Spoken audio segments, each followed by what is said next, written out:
ಈಗ ಅವ್ರ ಮೇಲೆ ದೋಷ ಏನು ಹೊರಡಿಸ್ತಾ ಇದ್ದಾರೆ? ಕೇಂದ್ರ ಸರ್ಕಾರ ಹೇಳಿದ್ದಾರೆ ಅದು ಅರ್ಬನ್ ಡೆವಲಪ್ಮೆಂಟ್ ಡಿಪಾರ್ಟ್ಮೆಂಟಿಗೆ ಬರುತ್ತೆ ಅಂತಕ್ಕಂಥದ್ದು ಏನು ಹೇಳ್ತಾ ಇದ್ದಾರೆ ಈಗ ರಾಜ್ಯ ಸರ್ಕಾರದಲ್ಲಿ. ಈಗ ಆಗಿದ್ರೆ ಬೇರೆ ರಾಜ್ಯಗಳಲ್ಲಿ ಯಾತಕ್ಕೆ ಮೆಟ್ರೋ ಪ್ರಾಜೆಕ್ಟ್ನ ಯೋಜನೆಗಳಾಗಿರ್ತಕ್ಕಂಥದ್ದಕ್ಕೆ ಪದೇ ಪದೇ ದರ ಏರಿಕೆ ಮಾಡ್ತಾ ಇಲ್ಲ? ಕರ್ನಾಟಕದಲ್ಲಿ ಮಾತ್ರ ಯಾಕೆ ಮಾಡ್ತಾ ಇದ್ದಾರೆ? ಇಲ್ಲಿ ಇವ್ರು ಹೇಳ್ತಕ್ಕಂಥದ್ದು ನಮ್ಮದು ಹೆಚ್ಚಿನ ಪಾಲಿದೆ ಬಂಡವಾಳ ಅಂತಕ್ಕಂಥ ಹೇಳೋರು, ಅಧಿಕಾರ ಇವ್ರಿಗಿದೆಯೋ ಅವ್ರಿಗಿದೆಯೋ ದರ ನಿಗದಿ ಮಾಡೋದು. ಅದರಿಂದ ಮುಖ್ಯಮಂತ್ರಿಗಳ ಈ 2.5 ವರ್ಷದಿಂದ ಪ್ರತಿಯೊಂದು ವಿಷಯಗಳನ್ನು ಇವ್ರು ಮಾಡ್ತಕ್ಕಂಥ ಹಲವಾರು ತಪ್ಪು ನಿರ್ಣಯಗಳು ಜನವಿರೋಧಿ ನೀತಿನ ಕೇಂದ್ರ ಸರ್ಕಾರದ ಮೇಲೆ ಆಗ್ತಕ್ಕಂಥ ಚಾಳಿ ಇವರಿಗೆ.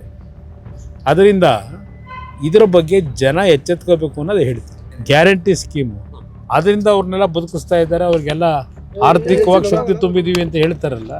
ಕರ್ನಾಟಕ ರಾಜ್ಯದಲ್ಲಿ ಪರ್ ಕ್ಯಾಪಿಟಲ್ ಇನ್ಕಮ್ ಇರ್ಬೋದು, ಅವರ ಬಡವರಿಗೆ ಆರ್ಥಿಕ ಶಕ್ತಿಯನ್ನು, ಸ್ವಾಭಿಮಾನದ ಬದುಕನ್ನು ಈ ಗ್ಯಾರಂಟಿಯಿಂದ ಕೊಟ್ಟಿದ್ದೀವಿ ಅಂತ ಪದೇ ಪದೇ ಅಡ್ವರ್ಟೈಸ್ಮೆಂಟು ಕೊಡ್ತಾ ಇದ್ದಾರೆ.